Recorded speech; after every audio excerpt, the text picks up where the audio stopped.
আওয়ামী লীগ প্রশ্নে এবং ভারতীয় আধিপত্যবাদ প্রশ্নে জামায়াত কিংবা বিএনপি এককভাবে আগামীর বাংলাদেশকে নেতৃত্ব দিতে পারবে না। এই জায়গায় এনসিপির এবং তরুণ প্রজন্মের গুরুত্বপূর্ণ অংশগ্রহণ আবশ্যক।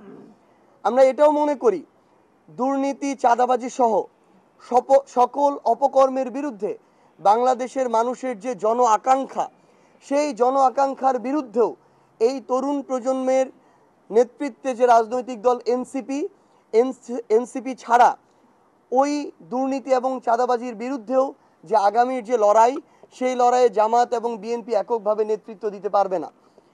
পাশাপাশি এতদিন ধরে আমরা দেখে এসেছি কিন্তু যে বিগত সময়ে বিএনপি কখনো তাদের জায়গা থেকে এককভাবে বাংলাদেশে রাজনৈতিক দল হিসেবে, সরকারি দল হিসেবে জনগণের প্রতিনিধিত্ব করেনি। আবার জামায়াতও বৃহৎ একটা জনগোষ্ঠীর প্রতিনিধিত্ব কখনোই সংসদে করেনি। সেই জায়গায় আগামীর বাংলাদেশের সংসদের স্থিতিশীলতা এবং সকল ধরনের অপশক্তির সাথে লড়াইয়ের জন্য আগামীর সংসদে এনসিপির এবং তরুণ প্রজন্মের বড় সংখ্যক একটা প্রতিনিধিত্ব আমরা আবশ্যক মনে করি।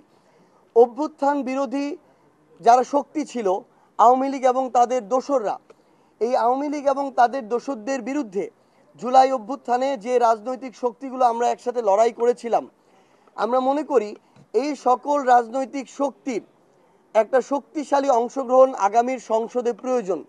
আগামীর সংসদে যে কোনো রাজনৈতিক দল যদি এককভাবে সরকার গঠন করে এবং পরিচালনা করে, আমরা মনে করি ওই সরকার সংসদ বেশি দিন চালাতে পারবে না এবং ওই সংসদ বেশি দিন টিকবে না। সেই জায়গা থেকে এনসিপি মনে করে তাদের শক্তিশালী যে ভিত্তি, যেটি সাংগঠনিক ভিত্তি, এই ভিত্তিটি সবার আগে শক্তিশালী করা প্রয়োজন।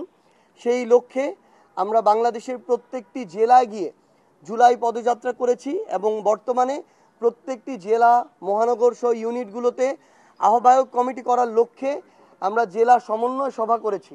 এখন আমরা আমাদের যারা পদপ্রত্যাশী তাদের সাথে আমরা সরাসরি কথা বলে পুঙ্খানুপুঙ্খ বাছাই প্রক্রিয়ার মাধ্যমে আমরা আমাদের আহ্বায়ক কমিটিগুলো দিব।